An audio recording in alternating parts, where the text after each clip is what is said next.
Good morning everybody. Aditya Srivastava जिन्होंने UPSC परीक्षा में 236 रैंक हासिल की है, जो कि एक बहुत ही ड्रीम होता है, बहुत बड़ा सपना होता है किसी भी बच्चे के लिए।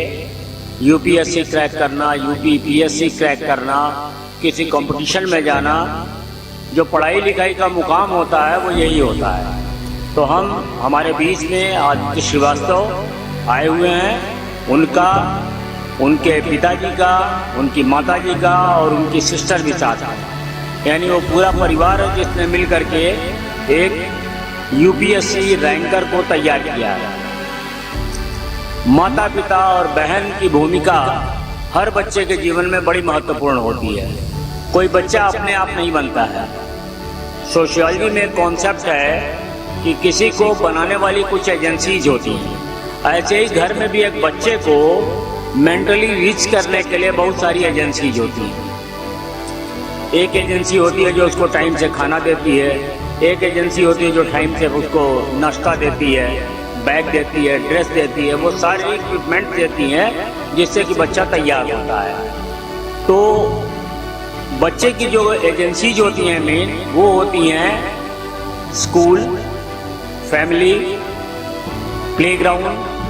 मेनली ये तीन होते हैं, और फ्रेंड्स, जो चारों मिलकर उसको बनाते हैं। विद्यालय का माहौल, माता पिता भाई बहन, खेल का मैदान जहाँ वो खेलने जाता है, वहाँ की अच्छी चीज़ें सीख के आता है या खराब चीज़ें, और चौथी चीज़ होती है उसके अपने दोस्त। अगर आदित्य इस सफलता को पा करके इस मंच पर बैठे हैं या कल को देश की सबसे बड़ी सेवा की कमान संभालेंगे, तो इसके पीछे इनकी बहुत बड़ी तपस्या है, बहुत सैक्रिफाइसेज हैं, बहुत सारी चीज़ों के प्रति अवॉइडेंस है। ऐसा नहीं है कि इनके जीवन में भी बहुत सी बुराइयां नहीं आई हैं। अभी मम्मी से बात हो रही थी आदित्य के, तो उन्होंने बताया कि सुबह 7 बजे से रात के 9 बजे तक ये सब कुछ छोड़ करके पढ़ाई करते थे। स्कूल जाना, स्कूल के बाद कोचिंग जाना, ट्यूशन पढ़ने जाना, जो भी दिनचर्या थी वो रात तक चलती थी। जब स्कूल से जा करके दूसरी वैन में बैठ करके जाने की तैयारी करते थे, तो उस समय इनकी माँ इनका टिफिन रख देती थी, और उस टिफिन को ये रास्ते में वैन में बैठ के ही खाते थे। इतना भी वक्त नहीं होता था कि वो खाना को अपने साथ खा सकें। इतनी तपस्या के बाद देश की यह सर्वोच्च परीक्षा में सफलता प्राप्त होती है। कोई भी बड़ी कामयाबी बड़ी कुर्बानियों के बाद ही मिलती है। अगर तुम सोचो कि आराम से सो के उठो, आराम से खाना खाओ, आराम से नाश्ता करो, आराम से कपड़े पहनो, तो आराम का मतलब है जीवन में असफलता, और कष्ट का मतलब है जीवन में सफलता।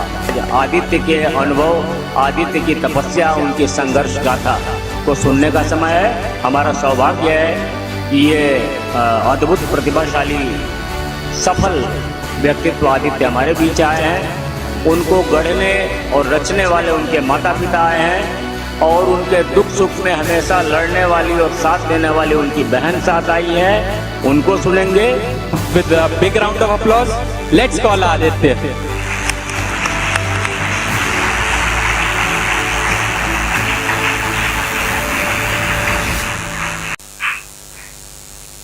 गुड मॉर्निंग बच्चों, good morning to the teachers as well. आज आप लोग को यहाँ पर अपने सामने देख करके मुझे अपना खुद का बचपन याद आता है, जब मैं भी इसी तरह से आप लोग की तरह ऐसे चेयर से बैठा था, और हमारे स्कूल में भी कुछ लोग आते थे जो आकर के कुछ कुछ मोटिवेशन दे करके जाते थे। फर्क कभी कभार पड़ता था, कभी कभार नहीं पड़ता था, लेकिन हाँ ये है कि उनको देख करके कई बार कुछ कुछ चीजें दिमाग में बैठ जाती थी। तो मैं थोड़ा बहुत उसी रिस्पेक्ट में आप लोग को बताना चाहूंगा कि मेरा जीवन किस तरह से शेप हुआ है। काफी कुछ अभी देवाशीष भाई ने और सर ने ऑलरेडी बताया, मैं थोड़ा सा और पर्सनलाइज करके आपको बताना चाहूंगा। तो जैसे जब मैं आप लोग की उम्र में था, तो आप लोग भी नोटिस करते होंगे कि इस उम्र में सबसे बढ़िया चीज लगती है कि बस बढ़िया खाना मिल जाए, खेलने को मिल जाए, और कोई पढ़ने को ना बोले। मेहनत से काफी बार बचने की इच्छा होती है। मेरे को भी बचपन में क्रिकेट बहुत पसंद था, और इच्छा होती थी कि बस दिन भर क्रिकेट ही खेलने को मिलता रहे। लोग क्लास में बैठा करके क्यों पढ़ा रहे हैं, गेम्स पीरियड ही सारे पीरियड होने चाहिए थे, और इस तरह की चीज़ें लगती थी उस टाइम पे। एक और चीज़ जो उस समय लगती थी वो ये थी कि जैसे हर चीज़ पे हमारा हक है, हर चीज़ देख करके लगता था कि ये भी चाहिए, ये भी चाहिए, बैट भी चाहिए, बॉल भी चाहिए। और कई बार जब जिद या इच्छाएं पूरी ना हो पाएं तो काफ़ी हताशा भी होती है। आप लोग के साथ भी शायद होता ही होगा ये सब चीज़ें। लेकिन अब जब मैं यहाँ खड़ा हूँ आप लोग से काफ़ी बड़ा और उम्र के साथ थोड़ी अकल भी आ गई है, तो अब ये समझ में आता है कि वो जितनी भी चीज़ें थी वो बहुत ही छोटी होती उनके आगे, जो असल में हमारे पेरेंट्स या हमारे टीचर्स हमसे करने को कह रहे होते हैं। क्योंकि बचपन में तो लगता है कि बस सारी चीज़ें आसान रहें, लेकिन ज़िंदगी असल में आसानी से बिताई नहीं जा सकती। अपना खुद की एक जगह बनाना और वहाँ तक पहुँचना ज़रूरी होता है, ताकि न केवल आप लोगों को थोड़ा सम्मान मिले, बल्कि ये भी हो सके कि आप लोग दूसरों के लिए कुछ कर पाएं। तो इसी बात पे मैं ये कहना चाहता हूँ कि जैसे मैंने कहा कि कई बार मान लीजिए आप लोग के साथ भी होता होगा कि जिद पूरी ना हो तो थोड़ी हताशा होती है, लेकिन हम लोग ये भूल जाते हैं कि हमारे पेरेंट्स जो हैं वो बहुत कुछ सेक्रीफाइस कर रहे होते हैं हम लोग को आगे बढ़ाने के लिए, हम लोग को शिक्षा देने के लिए, या इवन जैसे आप लोग हैं तो आपको स्कूल भेजने के लिए। कई बार होता है कि वो लोग अपनी इच्छाएं मार करके और आपकी इच्छाओं को पूरा करने की कोशिश कर रहे होते हैं, लेकिन बचपन में ये चीज़ें दिख नहीं पाती। और कभी हम लोग ये नहीं सोच पाते कि आखिर हमारे पेरेंट्स ऐसा कर क्यों रहे हैं। तो उसका जवाब होता है कि हमारे पेरेंट्स चाहते हैं कि हम लोग वो जीवन व्यतीत कर सकें जो उन्होंने हमारे लिए कल्पना की है। वो बस चाहते हैं कि आप लोग उस तरह का जीवन जिएं जिसमें आपको संतुष्टि मिले और आपको सुकून मिले। उसी तरह टीचर्स का भी रोल होता है। जैसे आजकल तो मैं नहीं बता सकता क्या चल रहा है, लेकिन हमारे ज़माने में तो डांट पड़ती ही थी, कई बार कभी कभी कुटाई भी हो जाती थी। तो उस समय तो बहुत बुरा लगता था कि ऐसा क्यों किया जा रहा है, मेरी एक चीज़ करने की इच्छा है और मुझे वो चीज़ क्यों नहीं करने दी जा रही है। लेकिन आज मैं कह सकता हूँ कि वो सारे जो भी चीज़ें की जा रही थी या जो भी प्रयास थे हमारी टीचर्स के भी, वो बस इसीलिए थे ताकि हम लोग आगे बढ़ सकें, एक सफल इंसान बन सकें।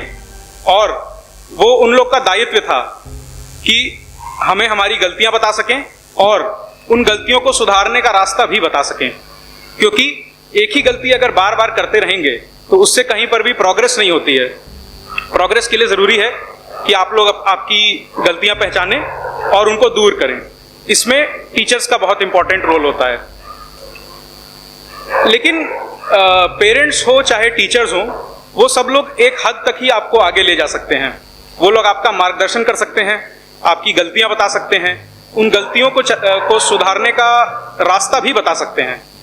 लेकिन अब उन गलतियों को सुधारना है कि नहीं सुधारना है, उस रास्ते पे चलना है कि नहीं चलना है, उस रास्ते पे चलने के लिए जो श्रम या जो मेहनत की ज़रूरत है वो करना है कि नहीं करना है, ये हमारे और आप जैसे बच्चों की ही का ही दायित्व होता है। ये हमारी रिस्पॉन्सिबिलिटी होती है कि जो चीज़ें बताई जा रही हैं, जो मार्गदर्शन किया जा रहा है, उससे सीखें और उसको अपने जीवन में इम्प्लीमेंट करें। कई बार एक और चीज़ भी होती है जो कि शायद आप में से कुछ बच्चे भी फेस करते हों, और मैं कुछ कहानी भी बताना चाहूँगा जिन्होंने भी ऐसा फेस किया था। कई बार हम लोग को लगता है कि भगवान ने हमको ऐसे घर में पैदा कर दिया है कि जिसमें शायद इतनी सुविधा नहीं मिल पा रही है, या जैसे मैं कहानी से ही शुरू करता हूँ। आप सबने शायद सुना होगा नाम श्री अब्दुल कलाम जी का। हमारे भूतपूर्व राष्ट्रपति थे वो, 2002 से 2007 तक। उनके जीवन में भी कठिनाइयों की कोई कमी नहीं थी। वो एक बहुत ही गरीब परिवार में पैदा हुए थे। उनके पिताजी जो थे वो एक नाविक थे, नदी पार कराया करते थे लोगों को, इस पार से उस पार, उस पार से इस पार। कुछ थोड़ा बहुत पैसा मिल जाता होगा नदी पार कराने का, लेकिन क्योंकि उनका परिवार बहुत बड़ा था इसलिए वो पैसा एनफ नहीं होता था। तो उनको खुद से भी बहुत काम करने पड़ते थे।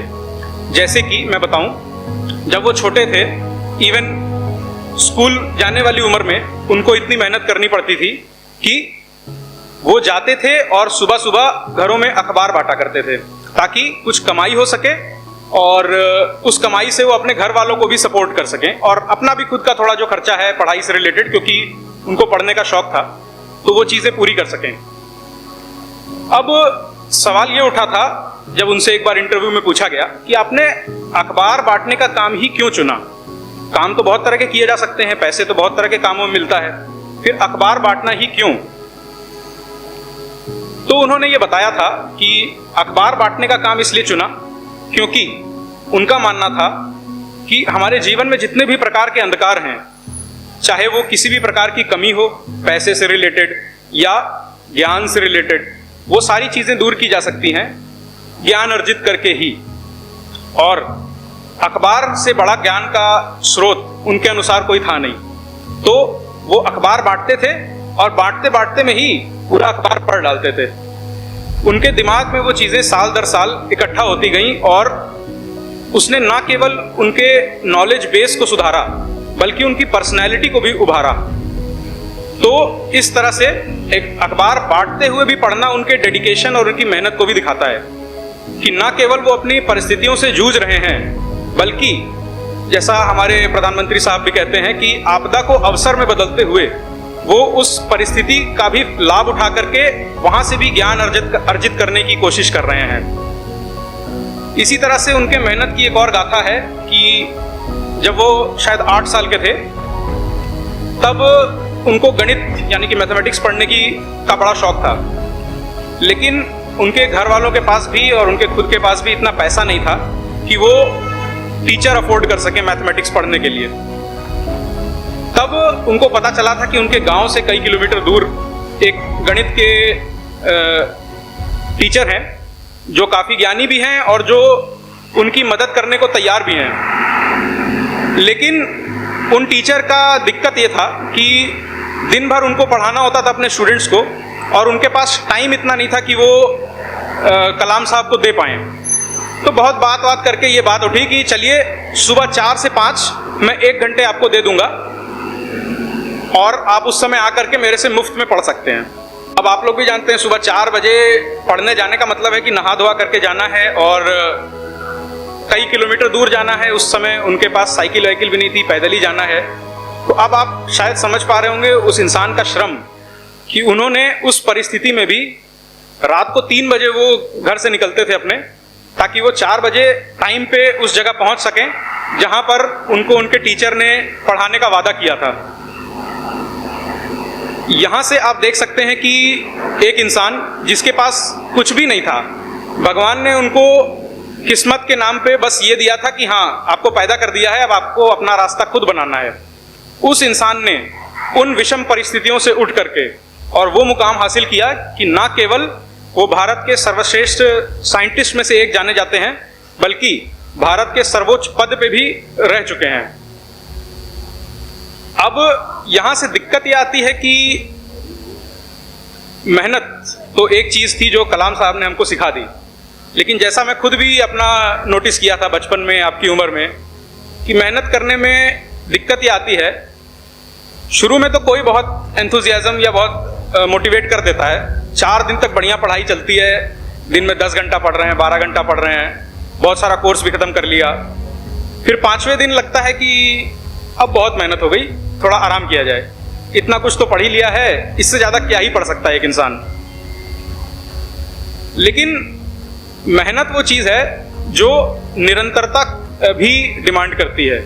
आप सब लोगों ने शायद वो कहानी सुनी होगी कछुए और खरगोश वाली, कि कैसे जो खरगोश था उसने थोड़ी सी मेहनत की और बहुत लग के मेहनत की, लेकिन उसके बाद वो रुक गया। और वहीं पर एक कछुआ जिसने थोड़ी थोड़ी ही मेहनत की, मान लीजिए दिन में 14 घंटे पढ़ाई नहीं की, 8 ही घंटे की, लेकिन लगातार की, साल के 365 दिन की, उसका एग्जाम्पल है आपका कछुआ। कि निरंतरता से किस तरह से उसने उस खरगोश को भी पिछाड़ दिया जिसको दुनिया ने मान के बैठा था कि रेस तो खरगोश ही जीतेगा। अब निरंतरता आती किस प्रकार है ये भी मैं थोड़ा सा अपने एक्सपीरियंस से बताना चाहूँगा।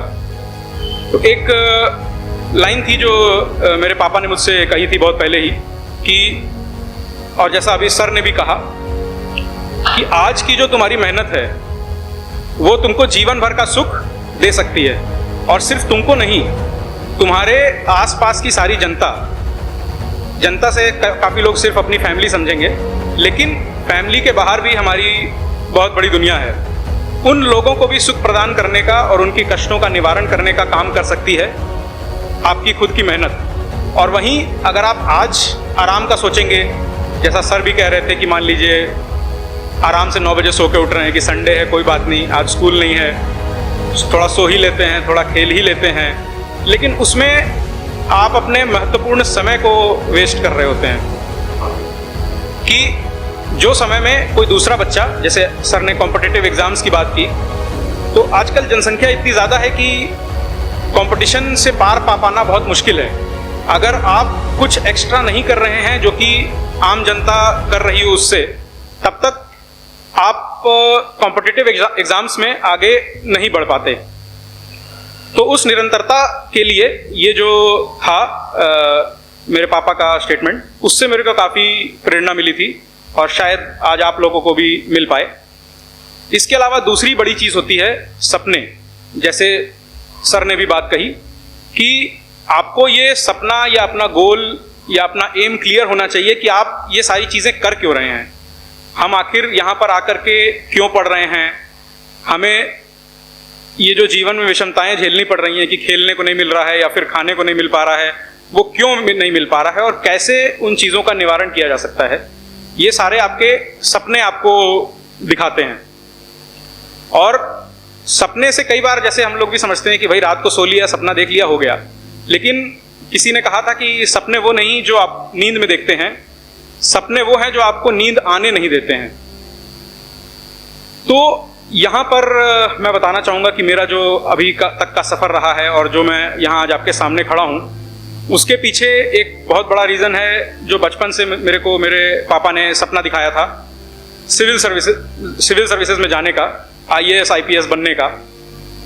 तो ये जो सर्विसेज हैं शायद आप लोगों ने भी थोड़ा बहुत सुना हो, लेकिन अधिकतर इन सर्विसेज को इस तरह से दिखाया जाता है कि गाड़ी, बंगला और इज्जत मिलेगी तो आपको खुद को अच्छा लगेगा। लेकिन मैं एक और चीज़ इसमें बताना चाहता हूँ कि ये सारी चीज़ें हैं जो आप 1 महीना, 2 महीना, 100 दिन तक एंजॉय कर पाएंगे, उसके बाद इन चीज़ों का जो क्रेज़ है वो ख़त्म हो जाता है। ये सर्विसेज आपको उससे भी बड़ी चीज़ जो प्रदान करती हैं वो ये है कि आप ना सिर्फ खुद की बल्कि कई लाखों और जीवनों को प्रभावित कर सकते हैं। जैसे आप लोगों ने शायद नक्सलिज्म का नाम सुना होगा, नक्सलवादियों का। तो क्या है वहाँ पर कि दंडकारण्य करके एक इलाका है भारत में, काफ़ी विषम इलाका है। वहाँ पर जो नक्सलवादी हैं वो डेवलपमेंट नहीं होने देते। तो जैसे आज आप लोग या हम लोग यहाँ पर बैठ करके स्कूलों में पढ़ाई कर पा रहे हैं, या इवन बीमार होने पर दवा पा लेते हैं, हॉस्पिटल में चले जाते हैं, ये सब सुविधाएं उस तरह के इलाकों में लोगों को नहीं मिल पाती। अब वहाँ पर जा करके और ये सारी सुविधाएं उन बच्चों को या उन लोगों को उपलब्ध करा पाना, इस तरह के मौके देती है हमको सिविल सर्विसेज।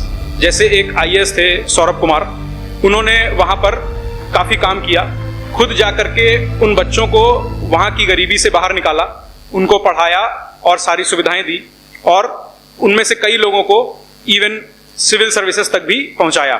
तो इस तरह के जो मौके हैं वो आपको सिविल सर्विसेज देती है, और इस तरह का जो सपना था वो मुझ में डाला गया था।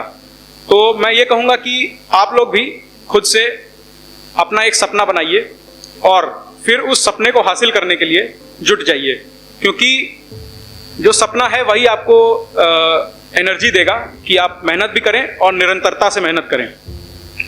अंत में मैं बस ये एक लाइन और कहना चाहूँगा कि सूरज जैसा चमकना है तो सूरज जैसा जलना होगा, नदियों सा आदर पाना है तो पर्वत छोड़ निकलना होगा। धन्यवाद। जय हिंद।